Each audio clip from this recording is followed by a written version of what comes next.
malapetaka. Saya bersaksi siapapun yang merampok anggaran pendidikan di dunia di penjara, di akhirat dia masuk neraka. Cukup sekian. Singkatnya adalah bahwa ini semua jenis guru itu terdampak dari MBG. Kami melakukan survei 239 guru. Dampaknya apa saja? Beban kerja meningkat. 92 guru mengatakan seperti itu. Waktu mengajar berkurang karena program MBG itu nggak ada belajar-belajarnya. Ini pemerintah harus tahu. Penghasilan tidak mencukupi, keterlambatan gaji, fasilitas pendidikan berkurang, tunjangan terlambat, kesempatan diangkat P3K tidak ada. Ini Raja Sudrajat ini, dia tidak punya kesempatan untuk diangkat, tidak ada harapan dia itu. Jadi dari survei tersebut, kemudian ada beberapa tema utama yang dinyatakan oleh teman-teman guru. Ketidakpastian karir guru, kesejahteraan menurun, pemotongan tunjangan, anggaran pendidikan berkurang, beban kerja meningkat, ketimpangan kebijakan, dampak psikologi. Apa yang dikatakan oleh guru? Saya ragu melanjutkan karir sebagai guru. Saya kurasi dari ratusan tersebut jadi 11 lah. Guru di Depok SMA Negeri Jawa Barat status P3K paruh waktu. Dia mengatakan terdapat banyak komponen kesejahteraan yang justru hilang. Jam tambahan mengajar tidak dibayarkan, tugas sebagai wali kelas tidak mendapatkan honor, dan peran sebagai pembina kegiatan tidak memperoleh kompensasi, dan seterusnya. Guru SMA Negeri di Kediri Jawa Timur P3K paruh waktu.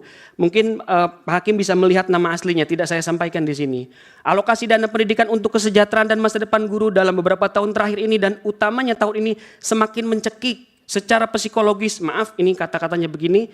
Ini memuakan, tidak jarang kami menerima peringatan jika bersuara atau bergerak yang dianggap mengancam status quo, entah itu pemanggilan atau bahkan pemutusan kontrak. Ada banyak lagi guru SD di Banyuwangi, Jawa Timur, P3K paruh waktu mengatakan begini. Ini harus saya sampaikan karena ini kesaksian bukan kata-kata saya. Saya sebagai guru yang sekarang baru diangkat P3K paruh waktu sungguh sangat resah akan keberlanjutan status saya. Apalagi jumlah gaji yang diterima saya sebagai P3K paruh waktu sangat rendah. Akhirnya mau tidak mau saya membandingkan jumlah pendapatan yang diperoleh petugas SPPG. Guru SMP negeri di Kabupaten Serang, Banten, P3K paruh waktu, karena terbatasnya anggaran daerah tidak bisa menggaji guru katanya, kata beliau.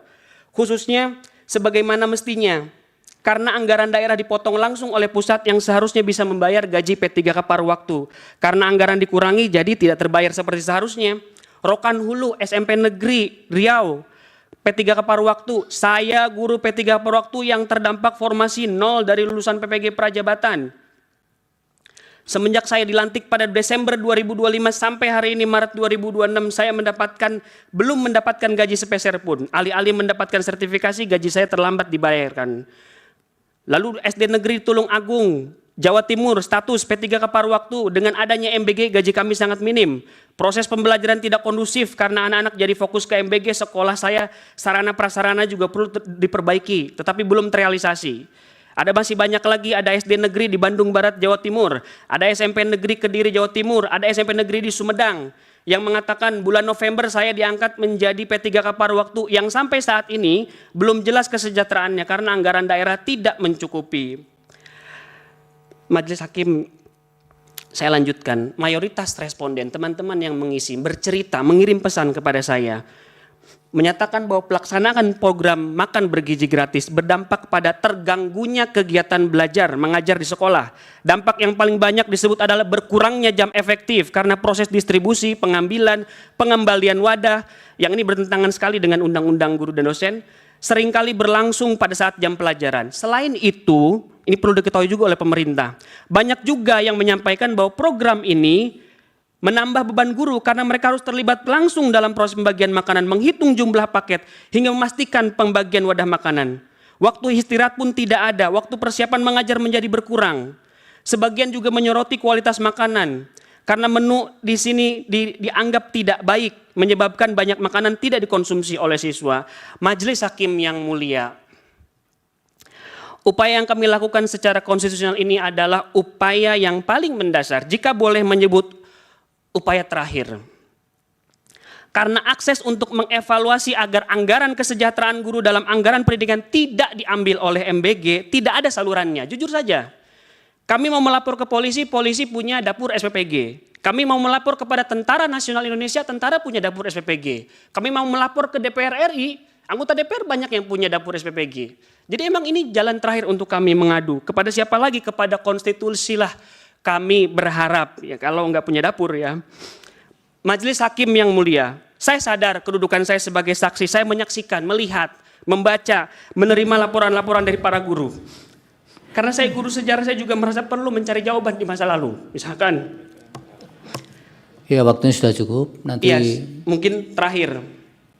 Perlu diingat bahwa ketika amandemen keempat tahun 2002 disampaikan seperti dalam PowerPoint, kita lihat bahwa anggaran sekurang-kurang 20% itu memang cita-citanya untuk kesejahteraan guru. Jadi kami berharap ini memang untuk guru dan tidak semestinya diambil oleh MBG. Sebelum saya tutup majelis yang terhormat, kiranya gugatan ini tidak mencapai apa yang kami harapkan, kami juga perlu menilai ulang apakah peran guru di negeri ini masih cukup baik. Izinkan saya mengutip apa yang disampaikan oleh Antonio Guterres, Sekjen PB dalam panel tingkat tinggi.